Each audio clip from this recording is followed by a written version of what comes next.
English learners often fail to power up their English study with good theory. And that's a problem. I'm Joseph Poulshock, PhD, aka Dr. Shock. My PhD is in linguistics from the University of Edinburgh. And because, as we always say, because Scotland is great, I have over 25 years teaching experience, teaching English to English learners, and over 10 years experience teaching English or teaching how to teach English to English teachers.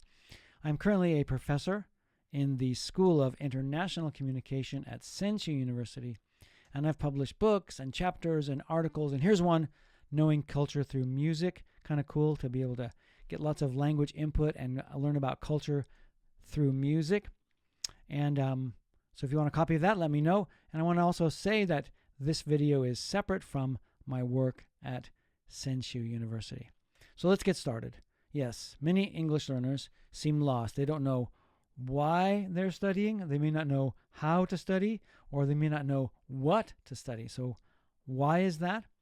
Well, one simple and very important answer is they may not have a clear theory to light their way. A theory is like light. It guides us into the best ways. A good theory is like light. It guides us into the best ways to learn and study.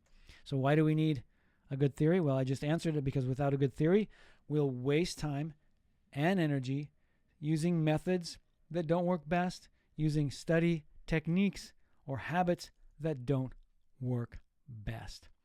So there are many theories about how to learn language, many good theories, but what's the most basic theory for learning English or any other language? And if you know me, you know I will answer with Krashen's famous theory, the input or comprehension hypothesis, which says, we acquire languages by understanding messages.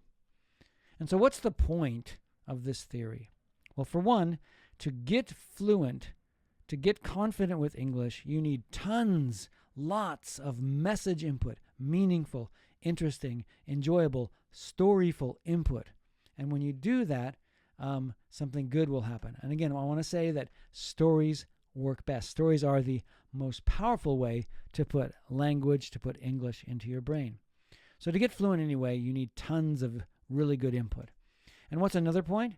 Well, when you get this input, you get something called acquisition. You acquire the language. And that's a little bit different. Krashen likes to say it's different than learning. What's the difference between acquisition and learning?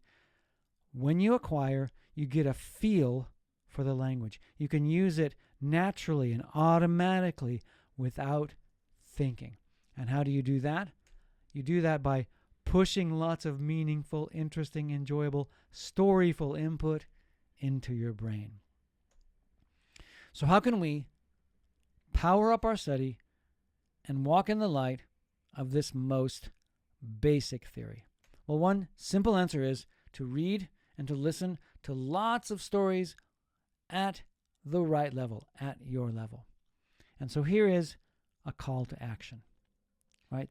5 things you can do to apply this theory. Here we go. Number 1, read big. That means a lot. Read easy at your level, which is 98% coverage. In other words, you know 98% of the words in the text you're reading. And read for pleasure so that you can keep your motivation high. Same goes for listening, right? So read big, easy, enjoyable, but also listen big. Listen to a lot of stories, interesting messages that are easy. And when you're listening, that needs to be about 100%. So you know 100% of the words in the story that you're listening to. And of course, listen for pleasure. Listen to things that you enjoy. You can also watch dramas using subtitles. Start out watching the drama with the subtitles in your native language. This is what the leader of the Korean K-pop group did. He watched the drama Friends. First, he watched the dramas, maybe all of them, with Korean subtitles, and then he watched them with English subtitles, and then he watched them with no subtitles, and that helped him get lots of interesting, enjoyable input.